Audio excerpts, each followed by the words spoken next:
Hello there everybody and welcome back to Movie Squirm. Today I'm going to be doing another recent Horror Watchers episode. Now I usually like to keep these episodes to about 10 or 15 films, but things just got in the way and I haven't done one for a while. And I do actually have over 40 movies to talk about here. Yes, I've never done one quite this big before, so do bear with me. And to be honest, I'm not going to be spending as much time on each movie like I usually do in them other videos, because this will just go on forever. And I just think it'll work a little bit better if I sort of quick fire these movies and what I think of them. So please do enjoy this. If you want more of these episodes, they will be in the link down below. Also, I've reviewed quite a few of these movies, so if you want to see my full thoughts on them, I'll leave the links to the movie reviews of the movies that I mentioned in this video. So let's just kick it off now with the first thing that I watched since the last video. First up, we do have Critters. Now, I've never really actually owned this on Blu-ray or DVD. I had this taped on VHS back in the day, and I used to watch it quite a few times as a kid. It was one of my gateway horror movies, really, because when I was younger, my mum and dad didn't really want me watching too much horror. This is one of the ones that they sort of led me into, really. I was sneaking over a friend's house watching all kinds, but Critters was one of the ones that they weren't too bothered about. Now, Critters is a film that has been really hard to get on physical media here in the UK. So I decided to go region free and buy this box set that I have really wanted for a long time, but they've just never released it in the UK. Now, I don't really show off my physical media here, but I'm just very, very happy to own this. I mean, I show it off in the background, but I don't usually talk Blu-rays and stuff. But I'm very, very happy to own that now and own these in the collection. And when I got it, I couldn't wait to watch the first one again. Now, this is a movie that is just so fun. This takes place on a farm in a town called Grover's Bend. And these aliens, in the form of these critters called the Krites, land at this farmhouse and start terrorizing it, basically. And it's this young kid, who's played by Scott Grimes, discovers these things and teams up with this guy called Charlie and these two bounty hunters to take these things out. And it's a ridiculous concept, really, when you think of bounty hunters coming from space to take out these little gremlin-type creatures. But it is a really fun film. I mean, it's not perfect. There's quite a few problems with it. But this is one of them movies that I could just throw on now and rewatch it straight away. It is so much fun. It's got that 80s B-movie feel to it. And I think the critters are a lot of fun in this as well. It's kind of an adult version of Gremlins, really. It goes for the violence just a little bit more there. And yeah, it's a fun movie. I mean, not much more else to say on Critters. It's just a very, very easy watch from 1986 there. And I do recommend it if you like these little creature horror movies in the B-movie style, put it that way. First up is Critters. Next up, we have a Netflix movie called Under Paris. Now, this was a shark film that was getting a little bit of praise. I thought most shark films that come out these days aren't very good. The Black Demon being one. No Way Up, which was another one that I watched this year, which was just terrible. Because people were recommending this, I thought, you know what, I'm just going to give it a go. Now, the best way I can describe this movie is Jaws mixed with Deep Blue Sea. What I mean by that is, it has these sharks in it that are kind of enhanced, and they remind me of the Deep Blue Sea sharks, basically. But there's a lot of political stuff going on with the mayor and this Olympic event that's taking place in the city of Paris, and people are telling her not to go ahead with it because the sharks are infesting the river, basically.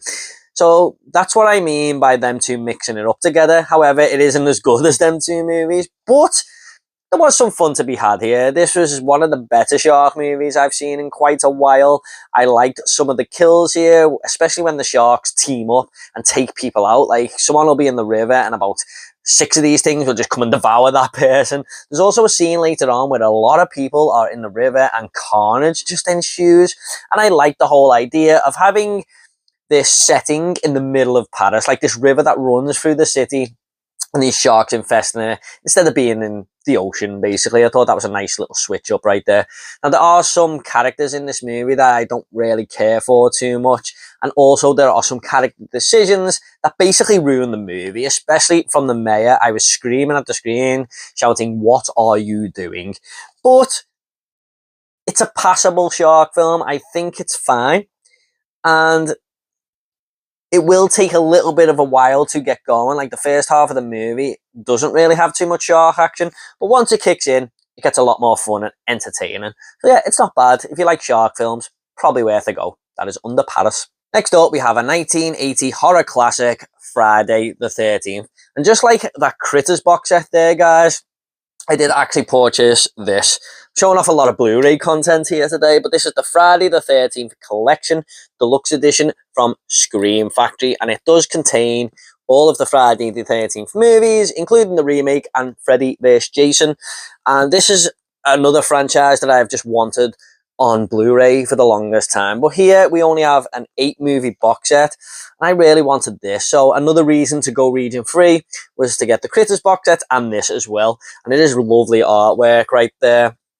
But yeah, I watched all of these movies, and I've started to watch them again for review purposes, because I'm going to be doing a Friday the 13th franchise review series coming very soon on the channel. I've already recorded my first one, so that should be up very shortly. But yeah, the first one from 1980.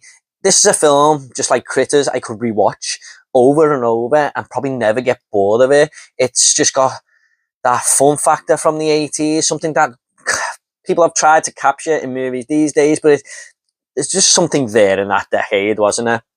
And this one is kind of a point of view type killer movie where we see everything from the killer's point of view until the last 20-15 minutes there. But it's just a real fun summer camp slasher film. And I notice a lot more problems with this film the older I get and the more I rewatch it. And that does not take away any fun factor for me, really, but just when you see it through more adult eyes and you know the movie with the back of your hand, you just do notice some of these problems. Like a lot of filler is in there where characters just walking around making coffee, and the killer turning up for the last 15 minutes who hasn't been in the movie at all. It kind of throws the viewer off because it tries to be a sort of whodunit film a little bit there with the point of view from the killer and stuff. But overall, there's some great kills in here. I love the makeup effect, practical effect work by Tom Savini. It's just got that charm. It really has. And it kicked off a massive franchise. And I will be talking about a couple of more movies from this franchise in just a second. But Friday the 13th will always hold a dear place in my heart. I'm so glad to own that now, that box set.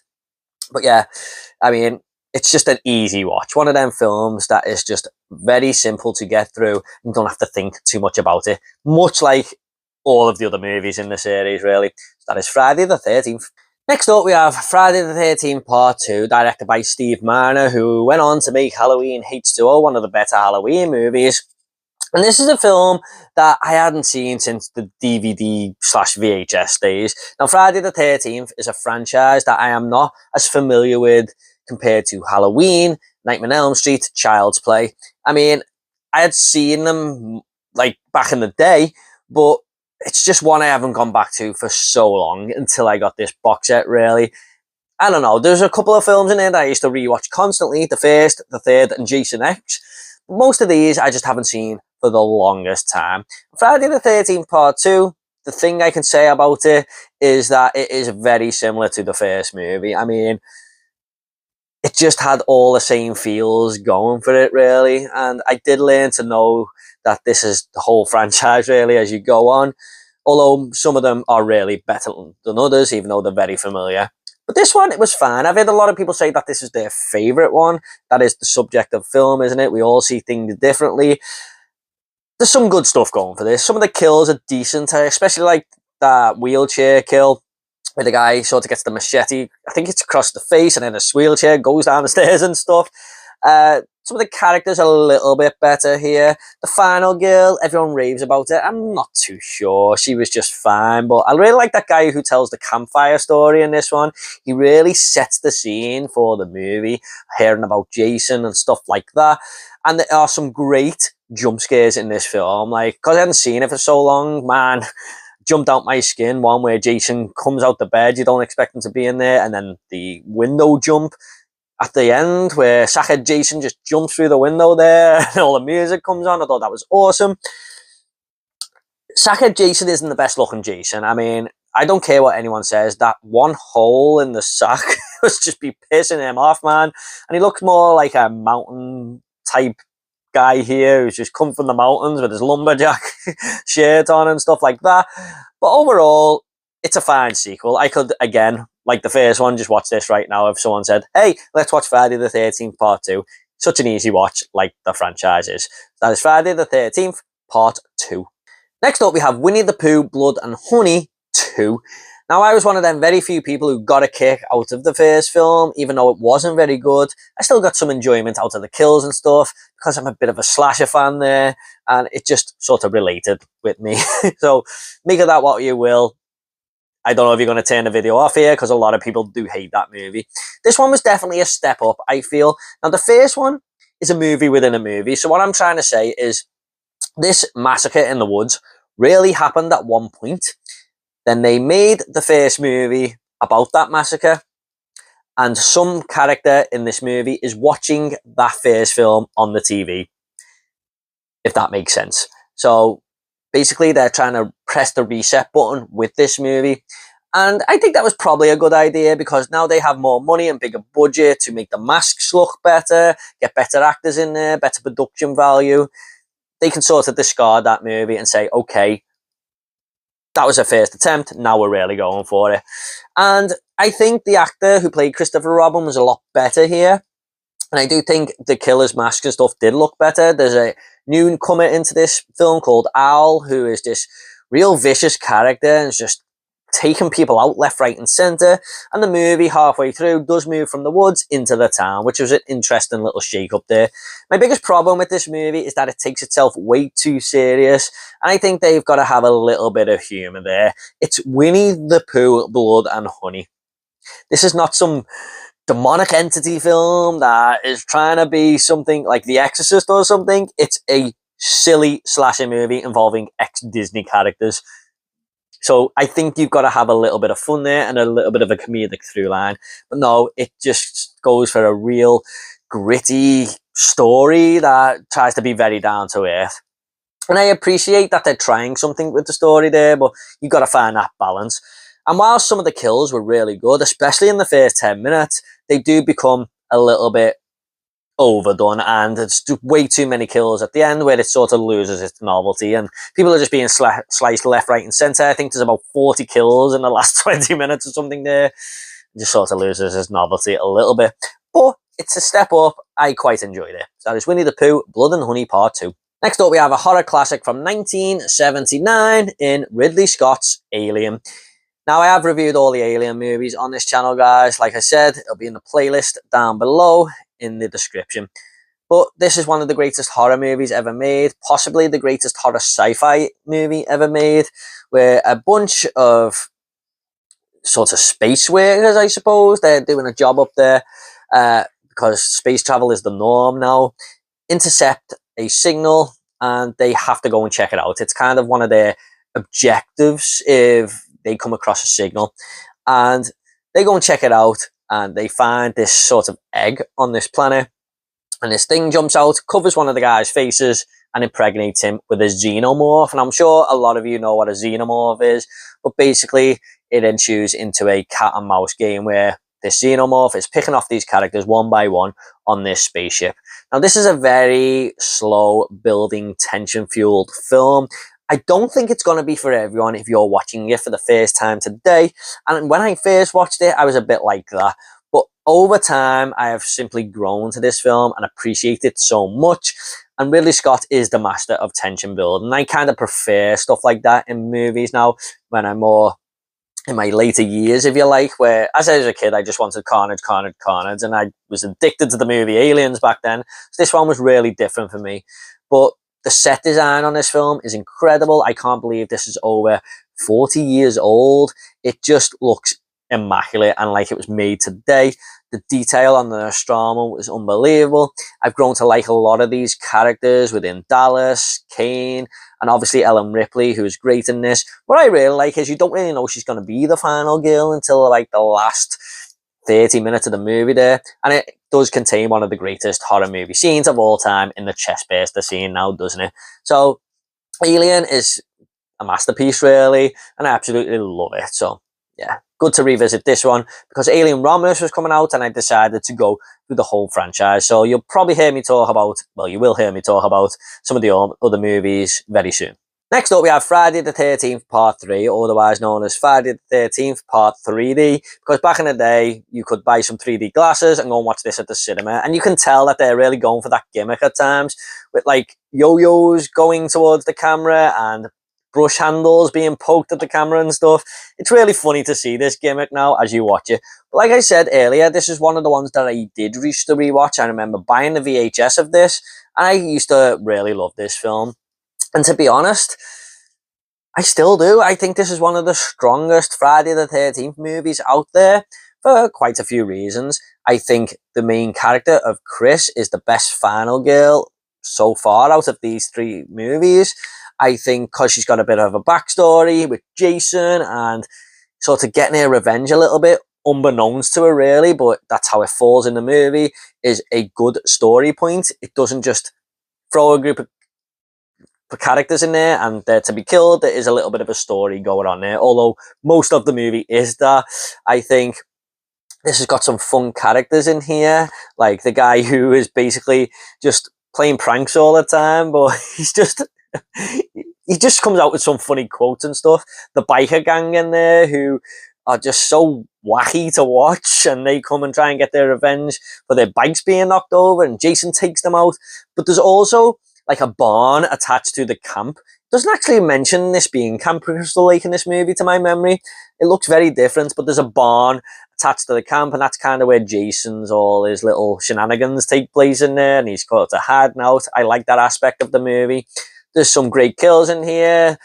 One of the first where this arrow was just fired across the lake into this woman's eye, and it looks like it was meant to be brilliant in 3D. That I think Richard Brooker as Jason is awesome, especially when he kills that chick with the crossbow and just walks away casually like it's an everyday thing for him.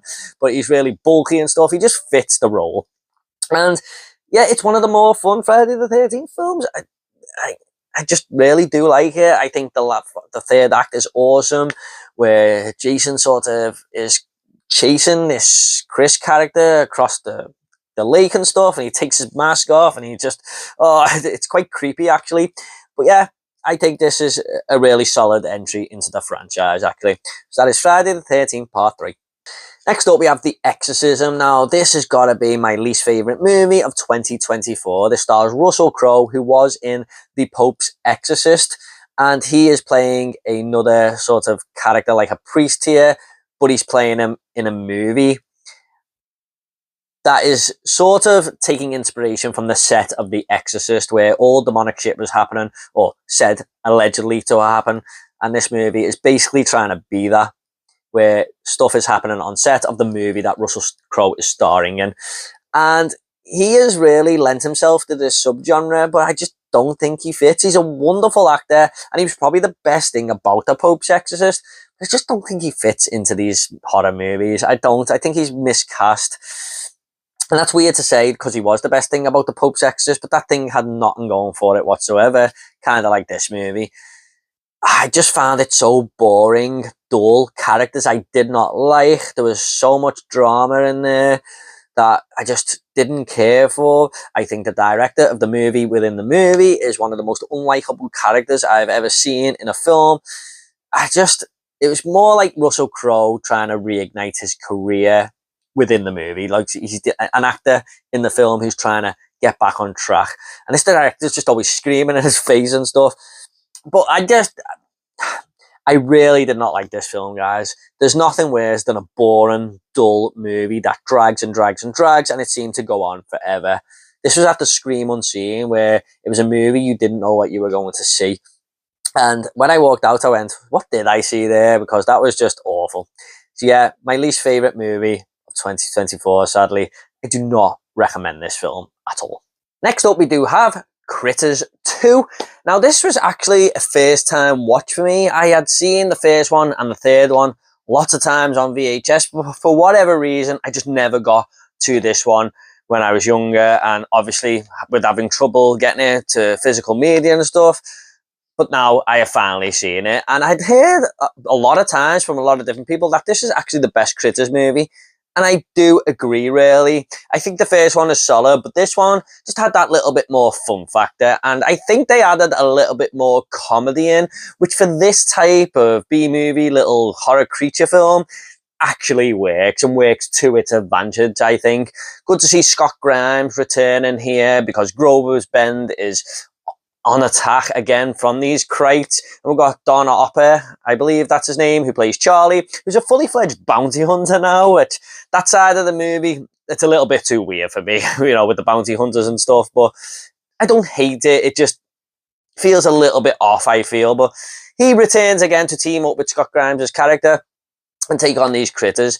And it goes more into the town in this one instead of staying on the farmhouse, which expands, the visual look of the town and stuff. So we get to see Grover's Bend a little bit more. And it's just awesome to see them causing mayhem. All the characters running for their lives and stuff. There's a guy dressed in the Easter Bunny suit who comes under attack from them at one point, because this is all taking place around Easter. So this is one of the very few horror Easter movies, I feel. If you want to watch this around Easter time.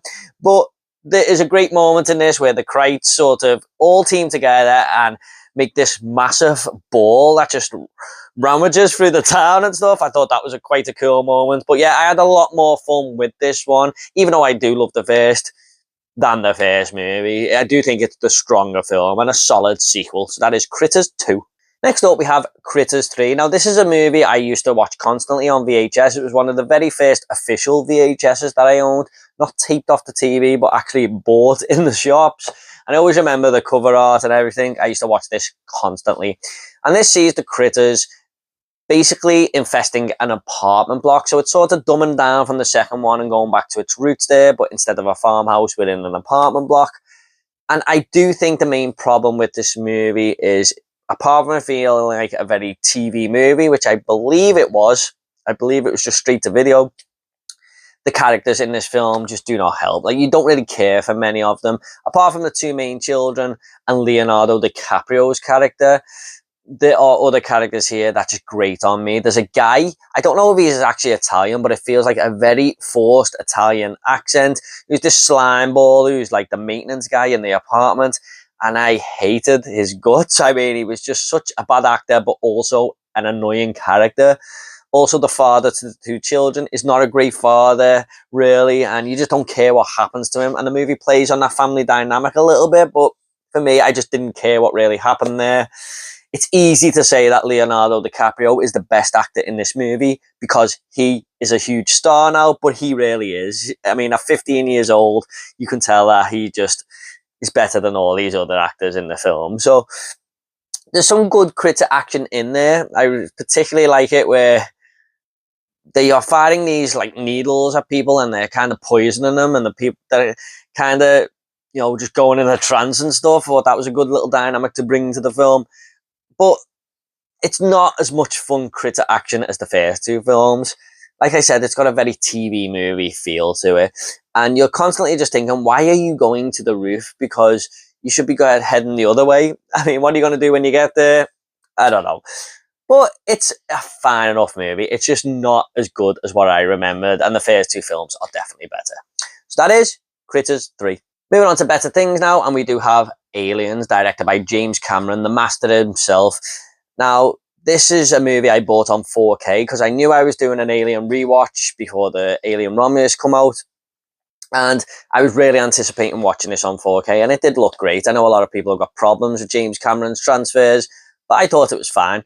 Now, this is a film that just expands on the original in so many ways. James Cameron is the master of sequels, isn't he? And he took a sci-fi horror concept and turned it into more of a sci-fi action film with horror elements in there. But there's a lot more aliens compared to the first. Just the one alien in the original movie, but it doesn't absolutely play on that to make it successful. It's the characters that make this movie work. There are so many great marine characters in here, like Vasquez, Hudson, Hicks. They're all great. They've all got great personalities, all great to be around, great dialogue, great one-liners. And in the midst of all that, we've got Ellen Ripley, the heroine of the first movie, who is basically just tougher than all of these guys. But she doesn't have to shout about it. She just shows it. She puts it, you know, instead of words, she shows action, basically. But there's so many great moments in this film. I love the whole mother-daughter dynamic of it. That is like the through line of the story here. The queen alien in the third act. It's probably the best third act I've ever seen in a movie, to be honest. I love everything about it. And I always struggle to talk about movies that are in like my top 5 and stuff, because you never know where to start. There's too many good things to say. And I have got nothing but glowing praise for Aliens. I have no negatives. This is an absolute 10 out of 10 film. And I don't give many 10s, but this is definitely up there in my top 5 movies of all time. That is Aliens. Next up, we have Critters 4. And I've seen this movie once on VHS back in the day.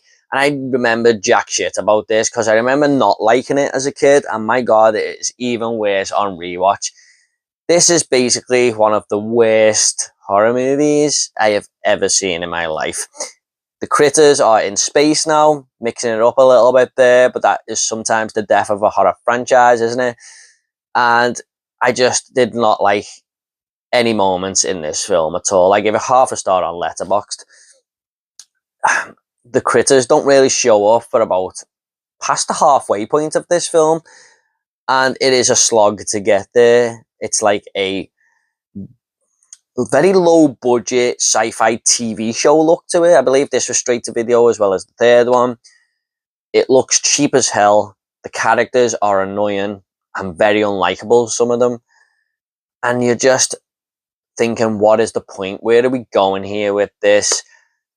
Charlie, played by Don Hopper, who was in the other films, is at its weakest here, even though he's the brightest point of the film.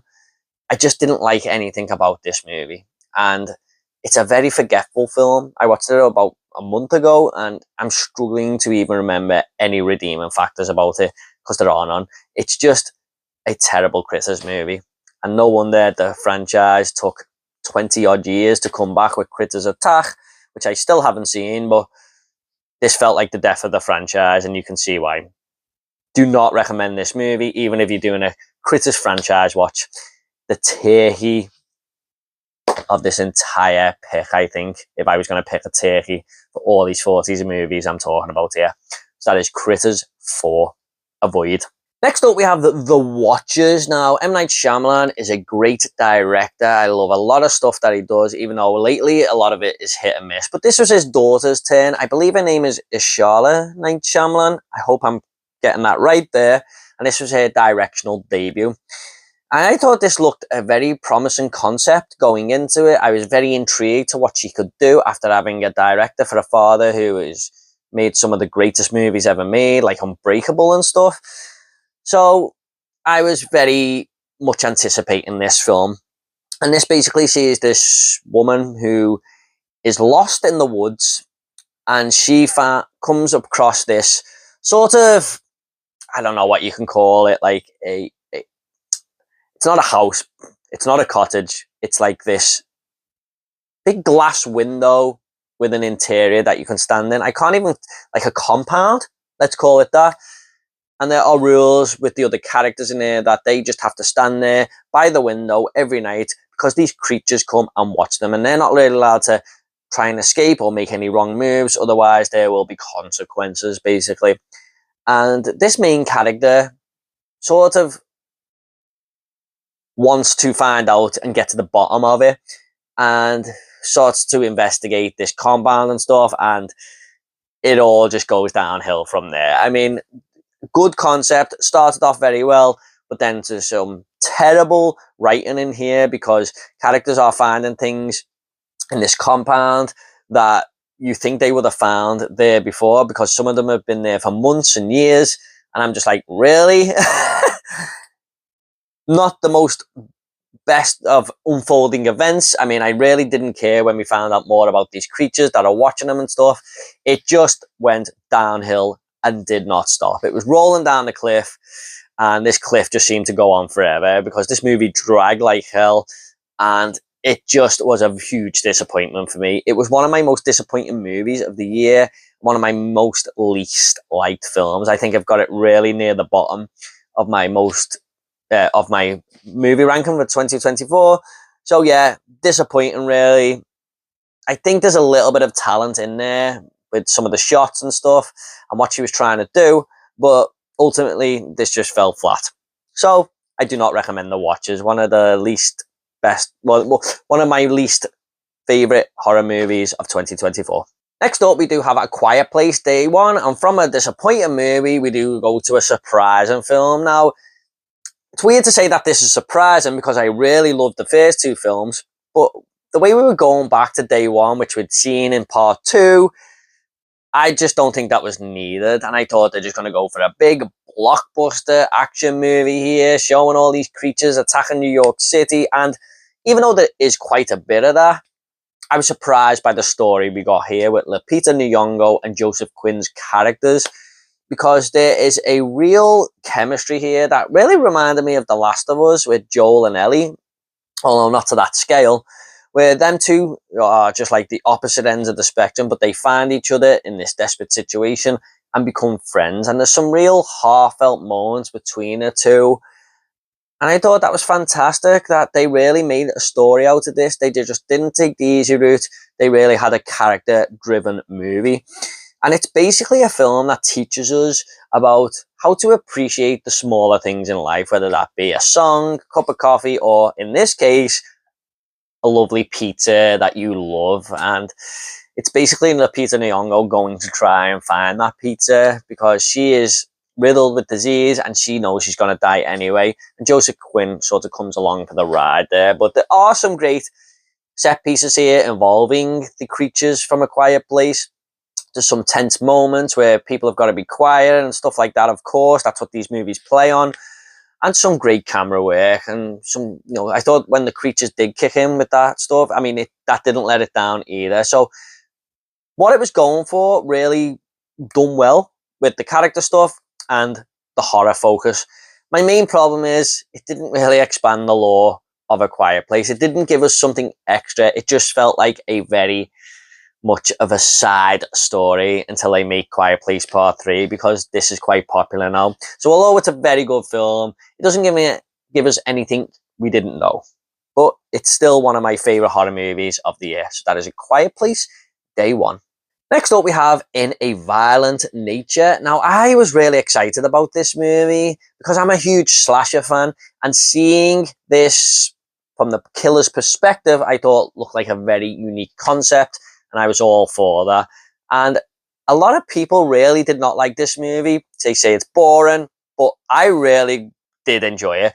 It's got problems, of course, but I found this very, very relaxing, as weird as that sounds, because just watching this killer walk through these woods with the cool sound design and him crunching against the branches and stuff, I just found it like a relaxation. I know that's weird to say, but I really did just find myself vibing with the movie.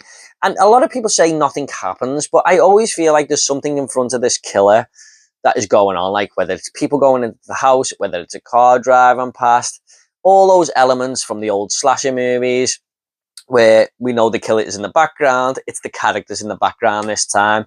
I gotta say, there's some really inventive kills here, especially a yoga kill scene, but there was some other ones as well. It really does go for the really visceral gore here. It doesn't hold back. My main problem with the film is they do a little bit of a switch up in the last 20 minutes and it just lost everything it had. And I don't think that was needed. So it really did pull me out of the movie a little bit. But like I said, it was a very relaxed film with all the sound of nature and stuff. And I don't know, there was something about it that another movie has never quite given me before. It was a comfort type film, even though it was the first time I watched it, if that makes sense. And I like the whole killer's backstory and stuff. They did make an effort to make a bit of a story out of this. So it was a good effort, and I believe we're getting a second one. Interesting to see if they do it in the same way, or they just use this killer now to take this franchise forward and try and get him into the slasher genre. I don't know. But I think they should do it this way again. So that is In a Violent Nature. Next up, we have X. Now, this was only my second time watching this movie, but I loved it even more. I loved it the first time. It came in my top 10 horror movies of 2022. And yeah, on rewatch, it was just even better. Now, what I love about this film is that a lot of slasher movies tend to suffer with the character department because they are just usually there for, for the killer to take out, cannon fodder. But here, I think the film really makes all of these characters interesting to be around. They've all got personality. They are funny at times. And what they're setting out to do is just very ambitious, and you can't blame them for what they're doing. Basically, they're going to make a pornographic movie in this cottage, basically, that, I mean, it's a house, but it's got like a shed attached to it, if that makes sense. And they've rented it out for the weekend, but the couple who own it are basically insane. And it starts to go, shit hits the fan, put it that way, for the final third act. But all leading up to that, I think there's a good story here about being ambitious, wanting to be in the limelight. And our main character, Maxine, played by Mia Goth, is more of the central focus. I mean, you don't really get here as the final girl until the final 30 minutes, but as the trilogy progresses, she is the main focus, of course. But I do think that Ty West brought this decade brilliantly on camera. I mean, it just captured that 70s feel. The Texas Chainsaw Massacre is my favorite horror movie of all time. So for him to capture 1979 and take inspiration from that decade, I think he got it down so well here with that orange rustic look. And there's some good kills in here as well. So I think Mia Goth done a good job as well of playing Pearl and Maxine. A lot of people said that was very obvious, but I did not notice that the first time. And even watching it on this second time, I don't think it was that easy to tell. So great makeup design and stuff there. I highly recommend this movie, guys. I loved it. One of my favorite slashers of the last few years. So that is X. Next up, we do have Pearl.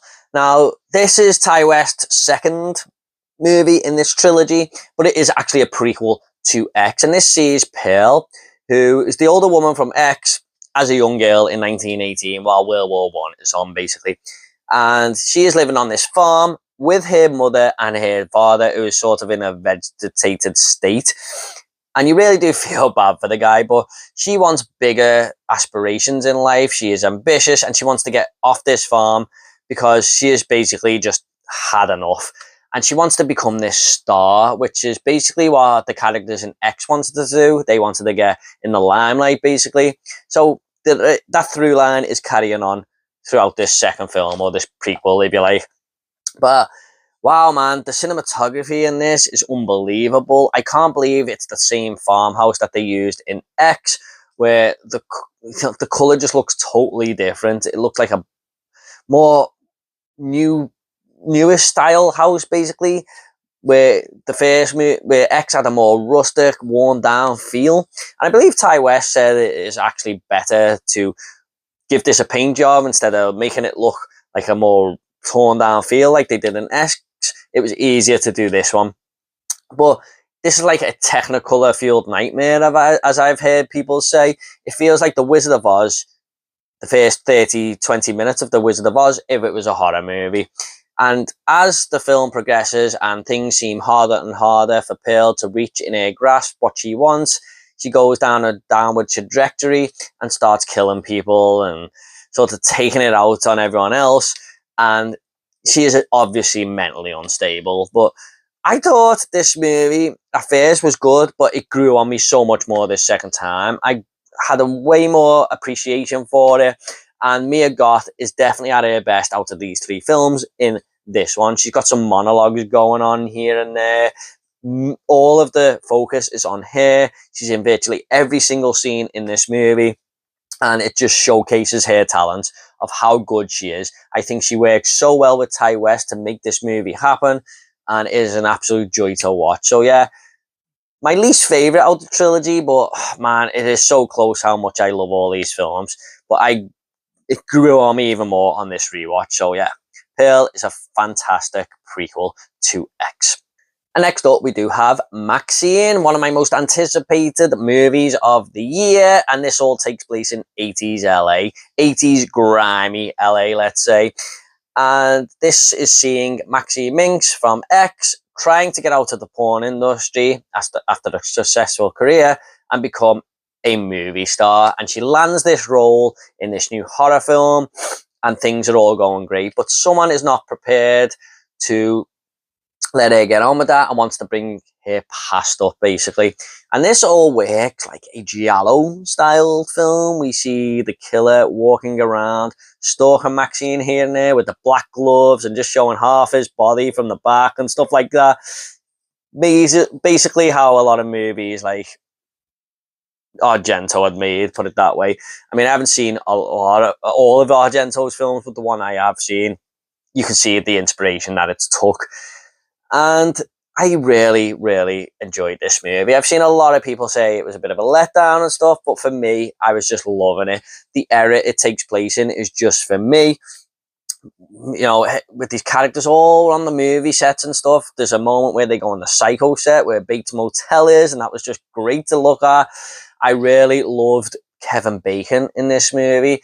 What a surprise he was. One of the best performances of the year. He is just this real slime ball who's a private detective, but every time he was on screen, I loved him. Giancarlo Esposito's in there as Maxine's sort of agent, if you like. I mean, it's just, they're all fun characters to be around. And the last 30 minutes, or 20 minutes, should I say, the third act, was batshit insane, and I loved every single second of it. And the reveal was so fun. It's just so over the top. I thought this was great. I really did. It's one of my favourite movies of the entire year. So, can't wait to rewatch this one again. That is Maxine. Next up, we have Longlegs. Wow, the advertisements for this movie were off the scale, the marketing and stuff. I mean, people were talking about this movie months before it come out, and then Neon, who distributed this film, were just providing all these crazy posters, these crazy images, videos of Mika Monroe seeing Nicolas Cage for makeup in the first time and being so shocked and her heart rate going up. And I was just all over that. I mean, I was just like, I need to see this movie. And it is a pretty good film. I've heard people say this is like the best movie of the year, an absolute masterpiece.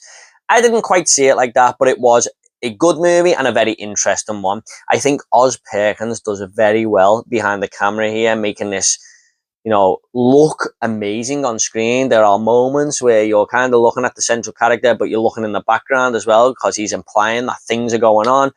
And it is just very unnerving. But this sees a killer called Longlegs, played by Nicolas Cage, who is going around killing families, and he's a devil worshipper, but he's never in the house.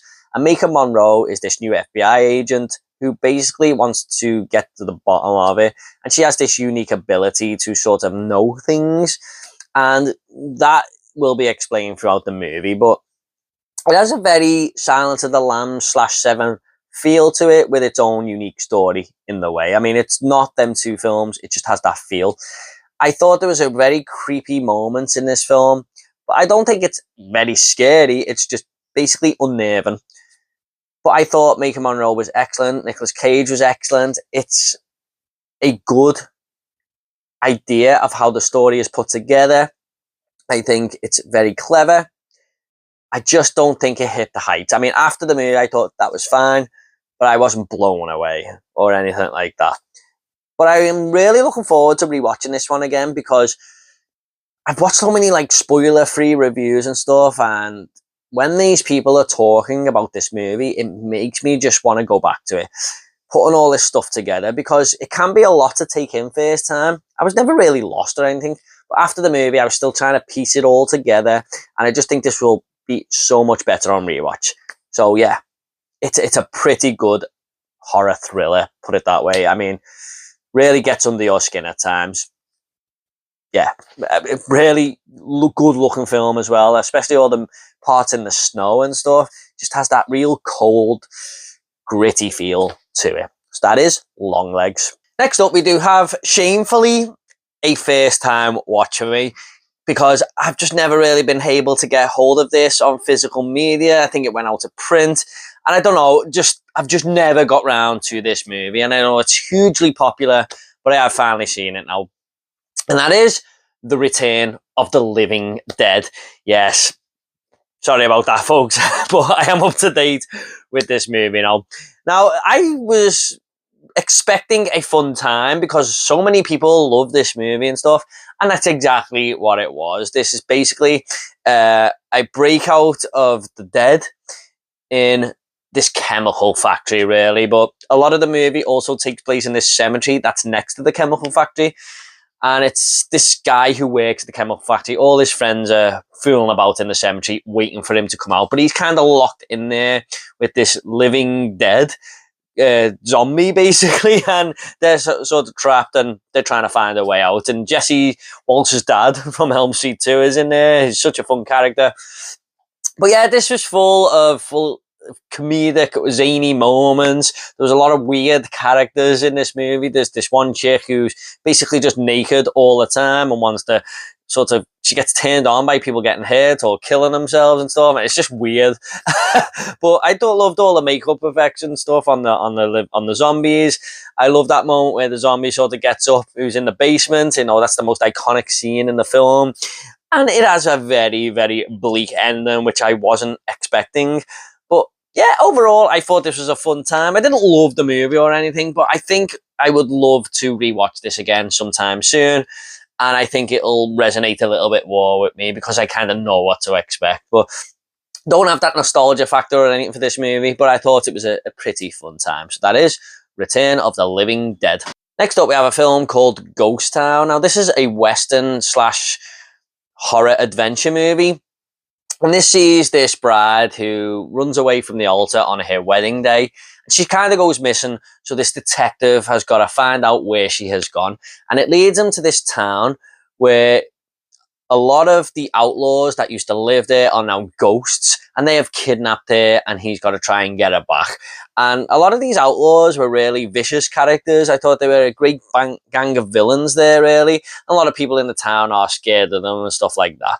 It's a very silly film. I mean, it's nothing groundbreaking or anything like that, but I had a fun time with it. I used to see this in a VHS, the video shop, where you used to go and rent films all the time. I used to look at the cover and stuff, but one of my friends actually had a few copies and on Blu-ray, and he gifted this to me. And yeah, it's exactly what I thought it'd be. It's more of a adventure type movie, Western, with a ghost element in there. I wouldn't say it's a full horror movie or anything like that, but the ghost aspect sort of throws the horror elements in there now, doesn't it? But yeah, it was fine. Yeah, worth a watch if you've ever come across Ghost Town. Next up, we do have Alien 3. Now, I've always liked this movie, and a lot of people say it's like the worst of the franchise and stuff. And I see why people don't like this movie, especially when it comes to the first 10 minutes of the film, where our characters from the second movie are just killed off by seeing words on a computer screen saying they're deceased and stuff. And I can see that why that does not sit well with a lot of people. It doesn't really sit well with me either, because I loved Hicks and Newton there in the second Aliens movie. I just have them killed off like that. It really does leave a sour taste in the mouth. But I think if you look past that first 10 minutes, there's a decent Alien movie in here. I know David Fincher had a lot of problems with this movie, with the studio interference and stuff.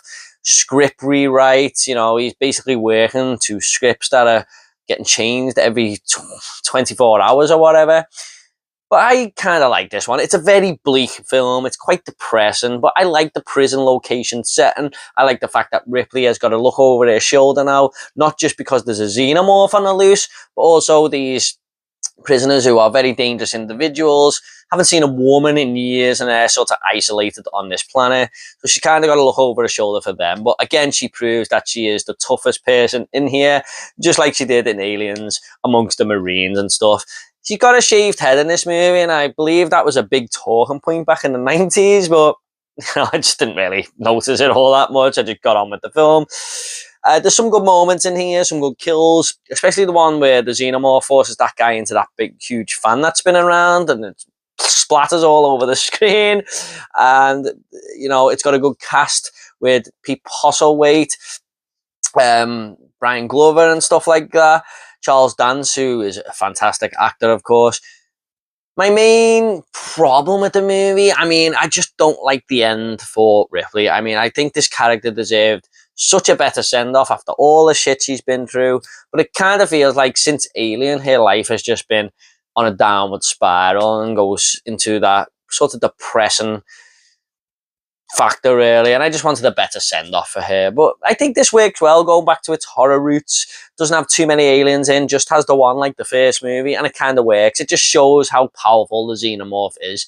And it sort of has even more power in this one because our characters have no weapons whatsoever. But yeah, Alien 3, I think it's a pretty good Alien film.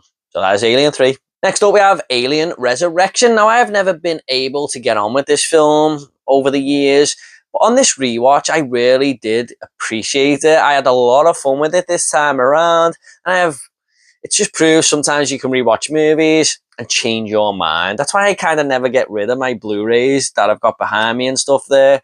You can always change your mind. But yeah, this one sees Sigourney Weaver sort of cloned 200 years in the future.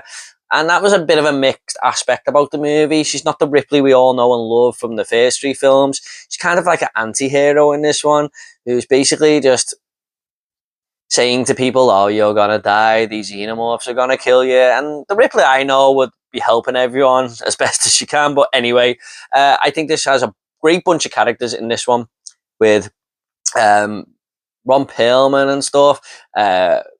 What's her name? Winona Ryder. There's a great cast of characters. They're like this crew who come over to do a little bit of a transfer on this space station, but the xenomorphs do break out.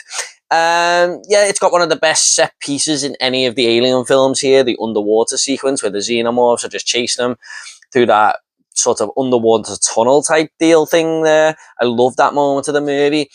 It's got some great action and tries to go back to the Aliens sort of roots there. It's got a whole 90s filter all over it. I mean, it looks like a 90s movie, but that for me kind of works these days with the nostalgia from the 90s and stuff. My biggest problem with this film is the last 10 to 20 minutes. It goes off on a little bit of a tangent. It throws a spanner in the works, and it doesn't quite work, mainly because of the makeup design on this thing that they sort of this hybrid creature. It just looks like this sort of innocent child-like thing, and you're meant to feel sorry for it, but it's killing people left, right, and center and stuff. It just didn't work for me. At least they tried something new, but yeah, it just falls flat. But it has got that 90s feel all over it, that 90s cheese, and I had a good time with it. I'm glad I've grown to appreciate this movie now. So that is Alien Resurrection. Next up, we have one of the worst movies of 2024, guys, and that is The Mousetrap, otherwise known as Mickey's Mousetrap. I think they changed the name at the last minute, but Steamboat Willie obviously went into the public domain, so that means we've got to make a slasher movie now, as they did with Winnie the Pooh, Blood and Honey. Now, I must admit, a lot of people hated Winnie the Pooh, Blood and Honey, but I have spoke about the second one, obviously, on this video, but I got a kick out of that film. However, this was really bad. If you hated Winnie the Pooh, Blood and Honey, you are going to absolutely despise this film. The costume design, the kills, it just doesn't work. I mean, it's just the most low budget type feel of a movie that you can think of, but there's no heart in there either. The people who made this, I don't think are slasher fans. They just seen an opportunity to make money, and I have no problem calling them out for that. All of the kills are off screen. There is a killer that looks like a Poundland Mickey Mouse that can suddenly just teleport with no explanation whatsoever. The movie has nothing to do with Steamboat Willie. I mean, there's a guy watching Steamboat Willie at one point in this film, but that's it. It's got no attachment to the story or whatever. And it's just got a load of bland characters in there. And the movie just finishes on a very abrupt ending. You can tell they ran out of money there. So it just has nothing going for it. It's, as a slasher fan, I can appreciate low budget, terrible slasher movies.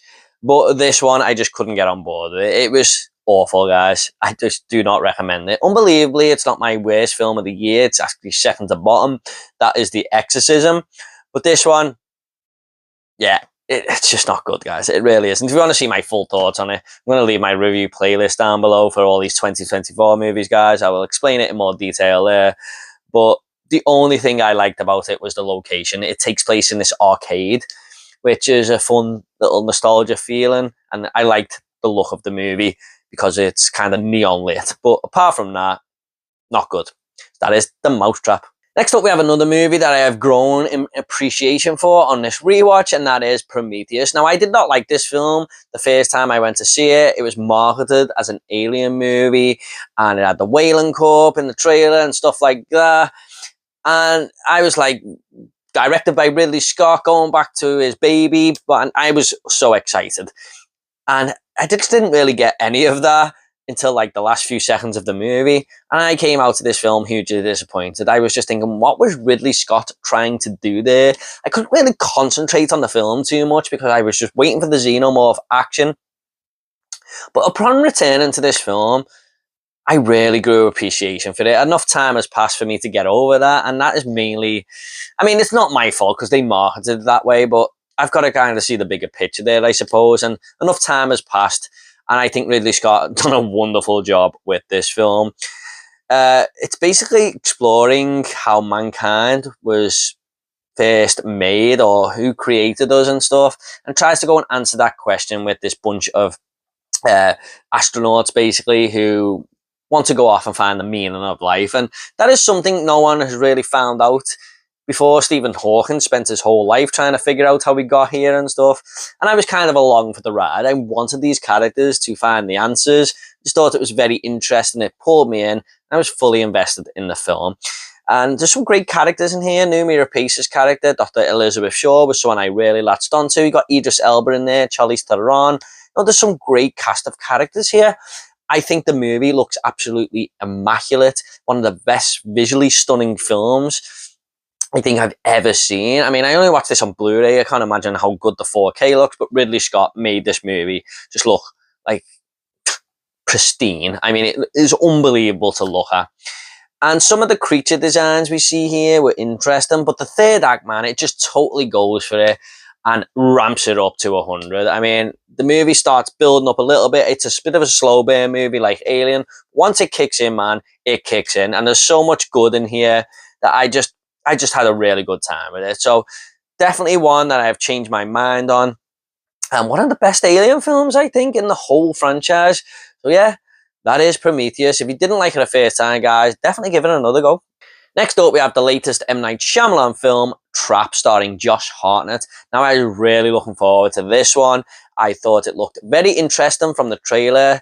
And this is basically about a serial killer who takes his daughter to this concert, and the police and the FBI and stuff, the SWAT teams, have all cornered every exit to the building because they have word that this serial killer who is on the loose killing everyone has turned up at this concert. They don't know what he looks like or anything, but they're going to check every single mail that comes out of the building. And Josh Hartnett sort of gets triggered here and tries to find a way out of this arena without being searched by the police or anything. He has to find a way out. And this was so much fun, seeing Josh Hartnett walk around this stadium, sort of looking at all the exits, looking at anything he can do to get out of here. He had to keep leaving his daughter every 2 minutes, saying, I'm just going to go to the t-shirt stand or whatever, try and get you a t-shirt and stuff. Had to keep making excuses. And it was just really fun to see him as this cold, calculated killer working his magic, trying to get out of things. How he probably does when he kidnaps someone or something. He has to sort of use his smart brain to do the work. And I thought it was really fun the way Shyamalan directed this, where he's talking to other characters and stuff, and the camera is right in their face. But after that first hour, the movie kind of goes down a hill. Now, there is moments where Josh Hartnett is trying to get out of this stadium where you have to suspend your disbelief a little bit. But I was kind of letting it go, going, okay, it's just a movie. But in that third act, man, that suspended disbelief just snapped and fell flat on its face, and I could not carry on with believing anything that could happen in this film. I mean, the writing is just so convenient, and I just was thinking, okay, you've asked a lot of me here, Shyamalan, but I can't continue with this. It's just so ridiculous how Josh Hartnett gets out of these situations. But overall, as a Shyamalan fan, I still have fun with it. It was just a big disappointment. I do recommend it if you like Shyamalan. I mean, it's a very easy watch, but the third act just didn't work for me. However, I still had a bit of fun with it. It was a letdown, put it that way. So yeah, Josh Hartnett was great though. I thought that was a great performance from him. One of my favourite horror performances of the year, really. So yeah, that is Trap. Nothing great, but Shyamalan these days is a little bit hit and miss, isn't he? Next up, we have Alien Covenant. Now, I did not like this movie whatsoever when I went to see it at the cinema. I hadn't rewatched Prometheus at the time, and I thought, okay, we're going to get some xenomorph action here. This is called Alien Covenant. And it just followed on from Prometheus, and I was like, really? We're going down this story path again here? But after rewatching Prometheus and really liking it, I was really excited to watch this one. And yeah, it did make a little bit more sense to me and everything, and I think it's a good follow-on from Prometheus. There is a lot more xenomorph action in here, but this is definitely sticking to the story of the android of David from the first film, who I forgot to mention. Michael Fassbender is fantastic in that movie, and he's playing two different characters in here. I think one's named Walter, and then the returning David, and he's great in this movie. He's the best thing about it. This sees this bunch of characters going to look for what happened to Elizabeth Shaw from the first film, and that crew from the Prometheus ship, and they encounter all sorts of xenomorph action, really, because this David character has kind of took over this planet, and he's kind of playing God a little bit there. There's some really good kills in here. There's xenomorphs jumping from people's spines and stuff like that, and it leaves on a real cliffhanger. And I must admit, after not liking these first two films, I really want the third movie that was planned. Ridley Scott planned this as a trilogy, but that third one has never got off the ground. But I would really, really like to see that movie now, because something is happening at the end of this film with the cliffhanger, and you're just like, okay, that's got to go somewhere. And it's never really been explored where that's going. So, would really love to see that. The characters here aren't great. This has got to be my least favourite bunch of characters in any Alien movie whatsoever. They're all just so bland and don't bring anything to the movie. And there is the way the xenomorphs can sort of take over people's bodies in this, I didn't think that was the best idea. I mean, they're basically in the atmosphere, these little spores, and if you breathe them in, a xenomorph can just sort of form itself inside you, and that weren't working for me. I think that was a lazy way of writing. I think you could do a little bit better there, but overall, it wasn't bad. It's probably my least favourite Alien film out of the timeline, but I still liked it. I still give it a 3 out of 5 on Letterboxd there, and that just confirmed that Alien is a very strong franchise. So that is Alien Covenant. Next up, a first time watch for me. I'd never really bothered with these films. I just did not like the look of them whatsoever. And this was in a time where I sort of fell out of love with movies just for a few months there, maybe a year when I was a little bit younger, because everything that was coming out just weren't interesting me at the time. But that is Alien versus Predator. And I thought this had a little bit of a fun concept where there's this battleground that the Predators have made where these xenomorphs are running around, kind of like this little maze at the depths of Antarctica, and these child predators will come down, hunt the xenomorphs, and then they are proven on their planet that they are grown-up predators now. It's a ridiculous concept, but it's a fun one.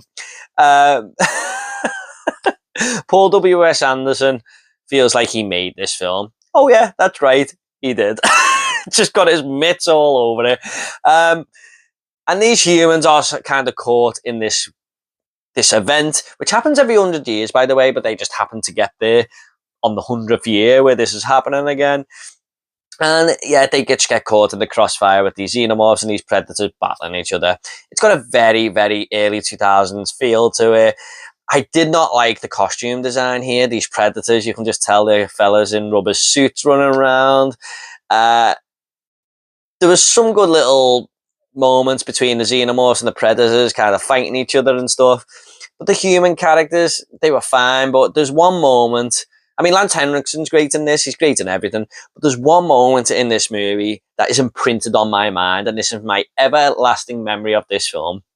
A predator teams up with the main female protagonist in this film, and there is one moment where the xenomorphs are chasing them, and this predator and this protagonist are running across this sort of concrete pillar that's falling down, and they both run and jump and try and grab onto the ledge. I was just like, this predator is a killing machine that hunts humans for fun, and it's teaming up with a human.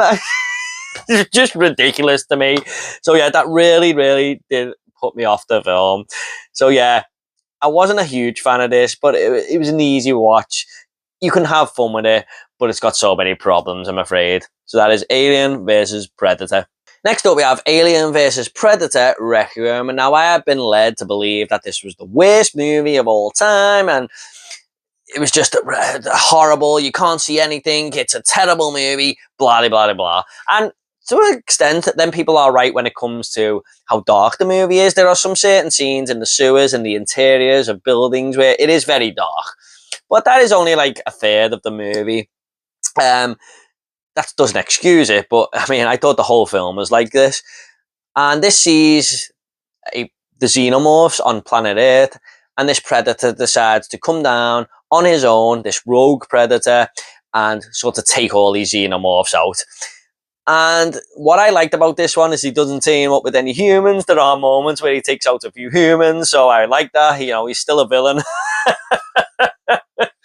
But I like this one a little bit more than Alien vs. Predator. I know some people may be shocked to hear that, but this one just worked to me. It has an R rating going for it, which totally works. There are some very vicious moments in this movie, and it doesn't hold back. I mean, I'm not saying this is a good thing, but there's a moment where it's killing kids and stuff, these xenomorphs, and I'm not saying that's a good thing, but I'm just saying it goes for it. The human characters, I didn't really care for any of them here, and I didn't care if they escaped this city or whatever. But I liked it better than the first one. I just think it had a more balanced story there instead of this ridiculous concept. Although it is still ridiculous, it just worked a little bit better for me there. And the R rating, the 18 rating, where it really goes hardcore, worked a little bit better for me. So that is Alien vs. Predator Requiem. My God, I still got that image in my head of the first movie there. Next up was another first time watch for me, and that is Jaws 2. I had stayed away from this film all these years because I heard the sequels were just terrible, and I just didn't fancy it, to be honest. And I had heard a few YouTubers over the past year or so actually say that they actually liked Jaws 2. And they always pick out certain scenes on their live streams and stuff because it always seems to pop up in the comments and stuff. So I thought, you know what, I'll give this a go. And I was actually pleasantly surprised about this film.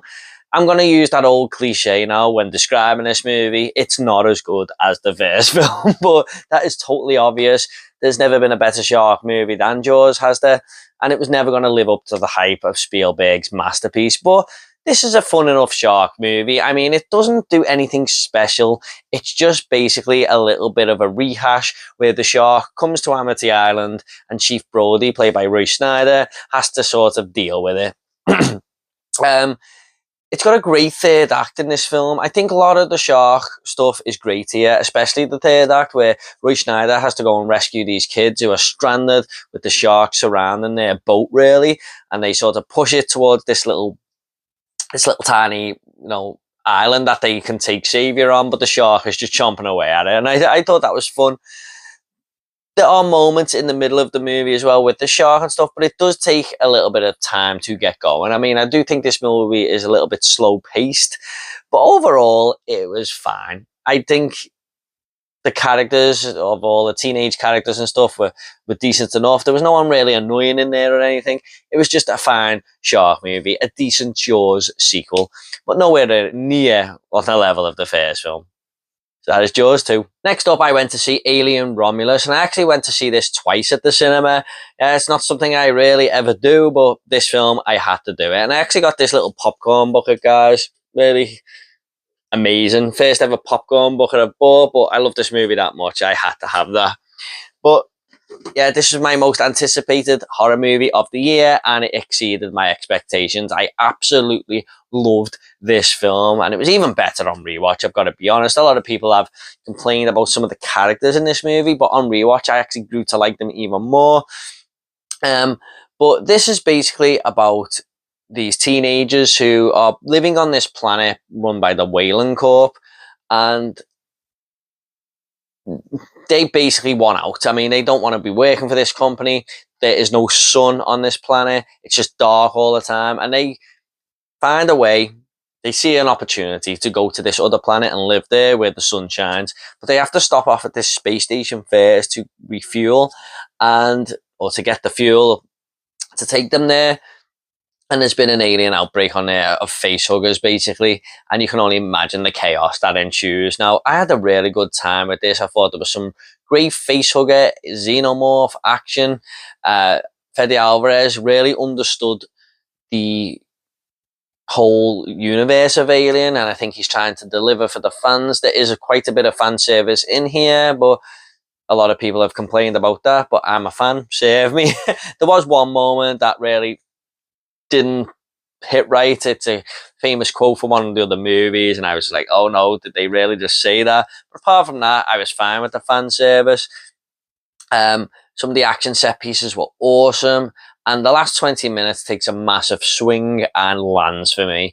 It goes absolutely full-blown horror, and it was my favorite part of the entire film. I love the way Fede Alvarez just done his own thing with this, and it just totally worked. So I love this movie. It's my #1 horror movie of the year so far, and I can't wait to own this on 4K as well and add it to my collection.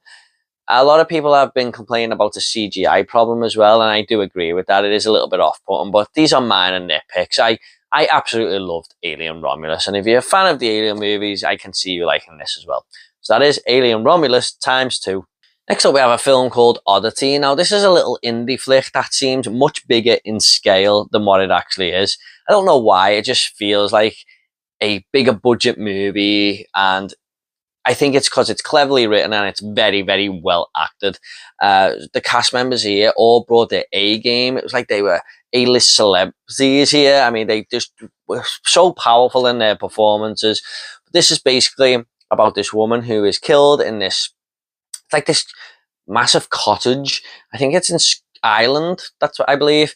And her sister suspects like something isn't quite right, and she is this medium, so she wants to go to this cottage and sort of see if she can see things or, you know, solve the crime and see what really happened to her sister, because she doesn't think she's getting the full story, basically.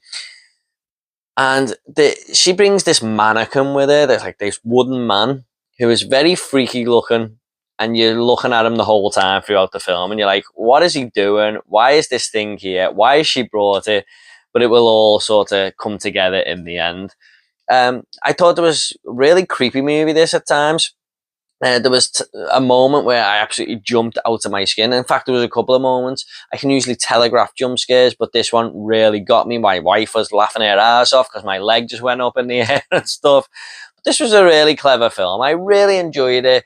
I did a lot of buzz up from the US that this was awesome because they got it a month earlier than us, and it was. It did land.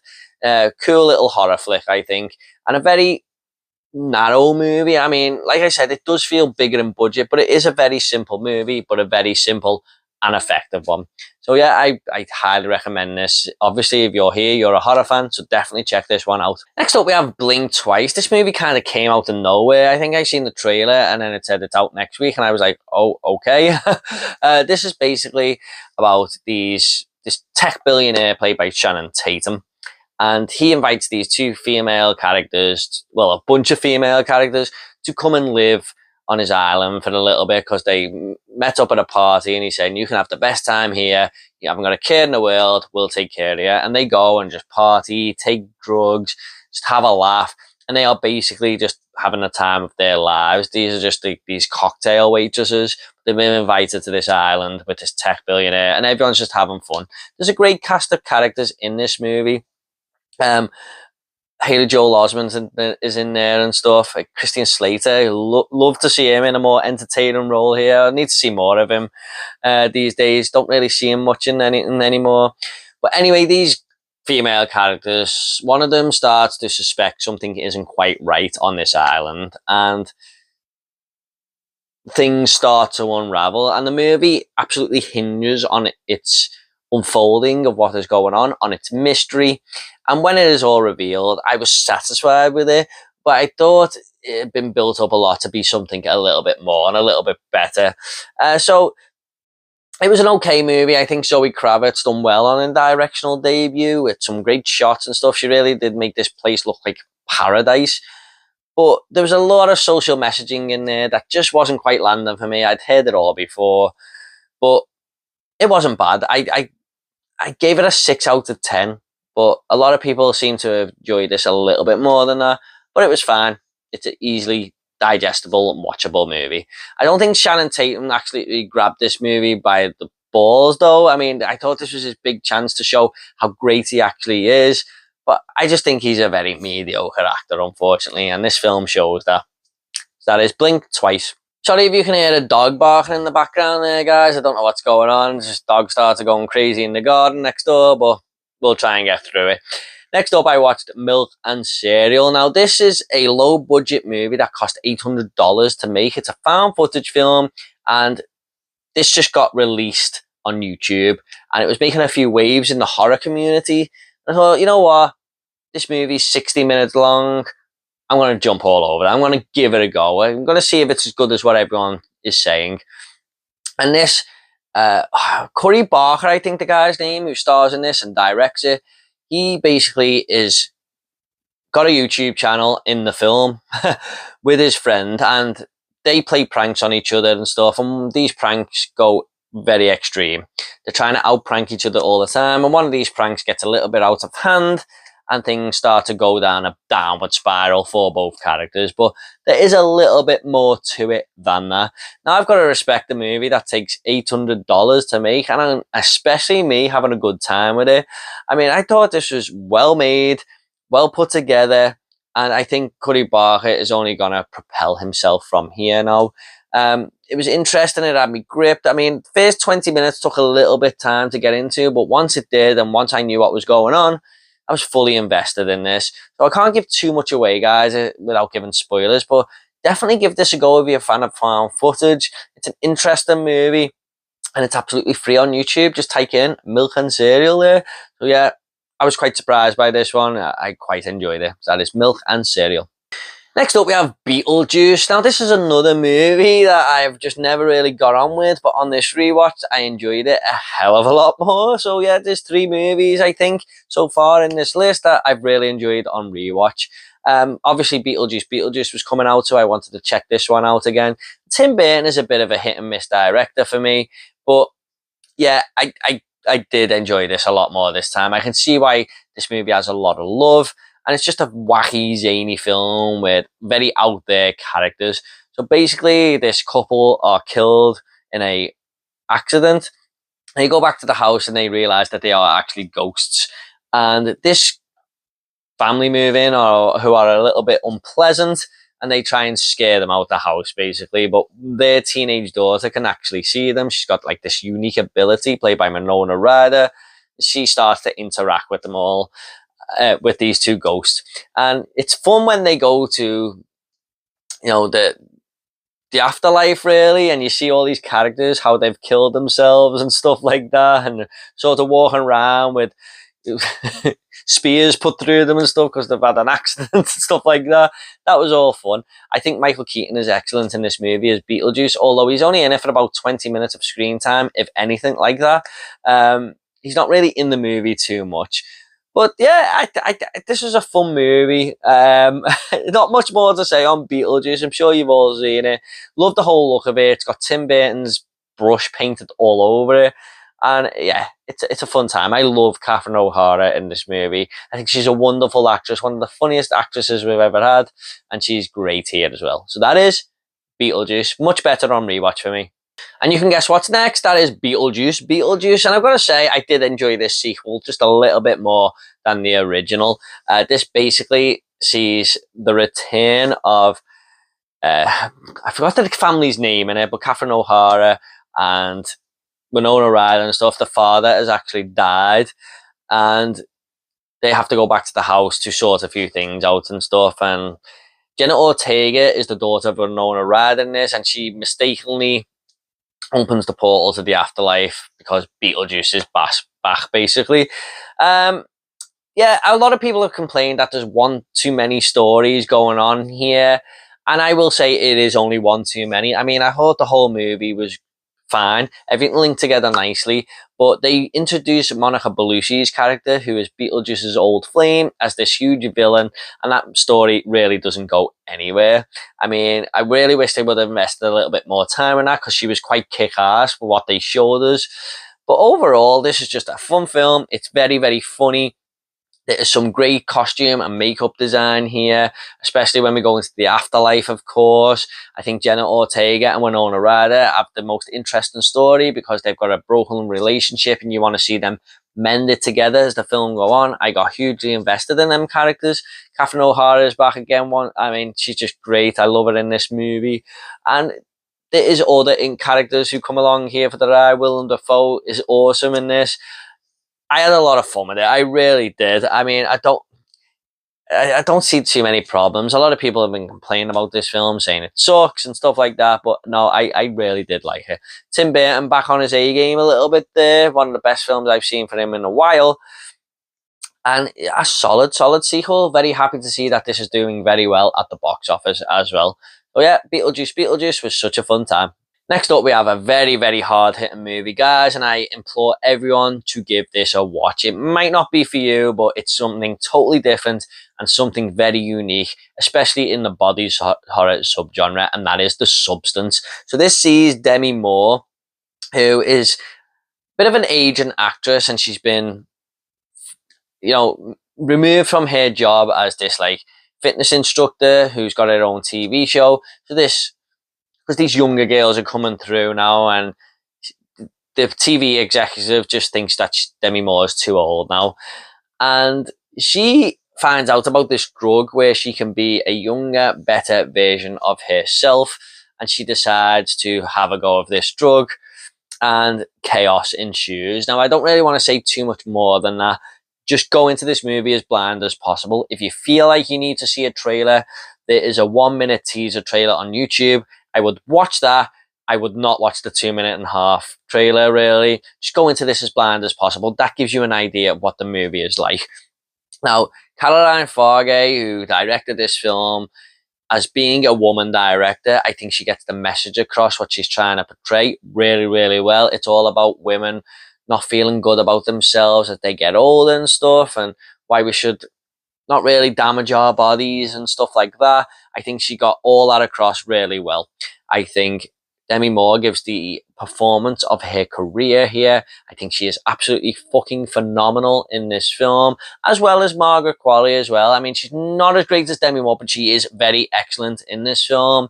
And just the total chaos that ensues here, especially leading up to the third act, man, I couldn't believe it. I actually went to a Scream Unseen, where I got to see this movie a couple of weeks early. Like I said, guys, my review is down below with all my 2024 horror movie reviews. But the crowd in that third act were just laughing, gasping. They were shocked. I mean, there was all sorts of reactions going on, but I highly recommend this movie. It is fucking cool. It is stylish. It is sexy. It is awesome. And it is horrific. What more do you need? Definitely check out The Substance, guys. Next up, we have a Dario Argento giallo movie that I had never seen before. I've only seen a handful of Argento's films, and I've owned this one on 4K for quite a while now, and decided to give it a go, and that is The Bird with the Crystal Plumage.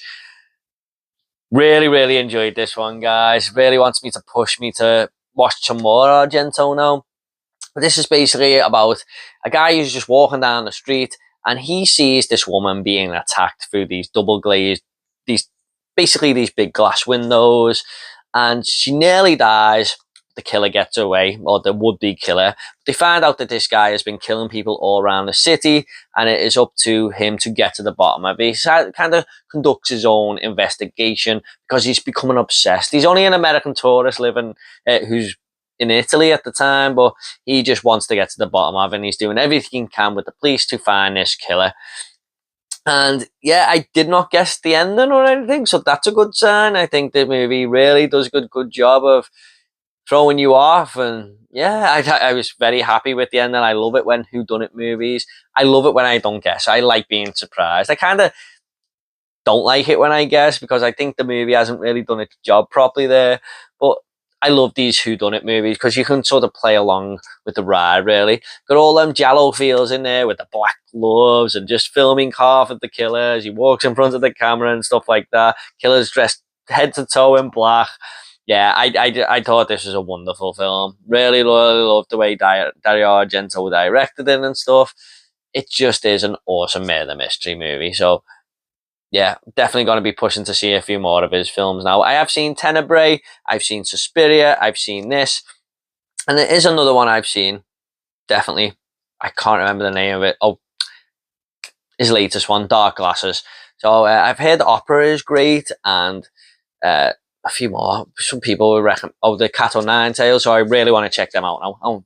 So yeah, looking forward to checking them ones out very soon. It's a bit of a weak spot, me, Italian horror. So yeah, really enjoyed this one. That is The Bird with the Crystal Plumage.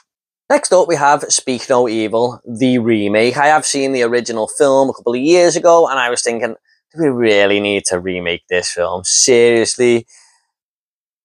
But I quite enjoyed this. Now, I've got to be honest, I was one moment thinking this was all going to be shot for shot. I mean, it is virtually the same movie for the first 60 minutes, but this film takes a totally different direction, and I like the way you have both of them now, where you can go one way or you can go the other.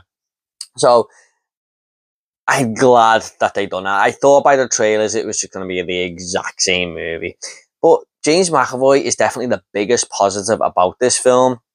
But basically, it sees this couple who meet this other couple on holiday, and when they get home, they send them a postcard and say, you know, we hit it off there. Why don't you come and visit us for the weekend in our countryside manor? And they do. They go and visit them. When they get there, they're starting to act a little bit unpleasant and a little bit awkward. And this couple kind of don't want to say nothing, but things start to escalate even more to the point of it's getting really out of hand now. And yeah, I think this movie deals with the social commentary of not like, we don't want to have confrontation. We don't want to, cause a scene. We kind of just let things go to be nice, and that can be your downfall, really. But yeah, James McAvoy was absolutely unhinged in this movie. He's such a wonderful actor, and he commands your attention on this screen here. I mean, everything he does, I was just kind of squirming in my seat going, oh man, he's really making me feel uncomfortable, and that reflects on the characters in the movie as well. But yeah, insane third act. I really enjoyed it. Where the movie went there, and it just asked you to have a lot of fun and entertainment with it. So yeah, I enjoyed it. It was one of the most surprising movies of the year for me, because I just thought this was something that was totally unneeded, and it was Blumhouse as well, who don't have the best track record this year. But it was a surprising hit, I thought. So that is Speak No Evil. Next up, we have Talk to Me. Now, this was a rewatch for me, and I must admit I loved this movie when I first watched it. But this is a rewatch for me. That did come down just a little bit. I have it at 4.5 stars on Letterboxd. I changed it to 3.5. Not that much of a bad difference, but I think once you know the whole outcome and where the movie's going, I mean, it was really surprising me the first time I watched it. But this is still a great movie. This was made by two YouTubers, the Philippou brothers, I believe. I forgot the name of their channel, but basically, I'm so happy that they got this movie out there as well. This is a bunch of characters who, well, one of them has this monkey paw type hand, where if you hold it and say, talk to me, you can see a demon and sort of go into an out-of-body experience, really. but they don't let it go over the 90-second mark because things can start to get a little bit horrific, and sort of these demons can sort of get inside you and stuff like that. And they are playing with it at this party, all taking turns and all having a good time, but obviously things go a little bit overboard when one of the young boys has a go, and it goes over the 90-second mark, really. And I think there's a good lesson here of not to misuse things, not to get addicted to things, because it only leads one way, basically. I think Sophia Wilde, the star of this movie, was absolutely fucking phenomenal in this film. She is such a good protagonist. I'd love to see more of her. I thought she was wonderful. There's some really creepy creature design, demon design and stuff in here, and I liked all the characters and stuff, but I don't know, that third act just didn't hit for me as hard as it did this time. It's still a very interesting ending and stuff, where it goes, but yeah, I think I just knew what was coming, and it just didn't have that effect as much on me. But it's still a great movie, still one of the best horror movies of 2023. So that is Talk to Me.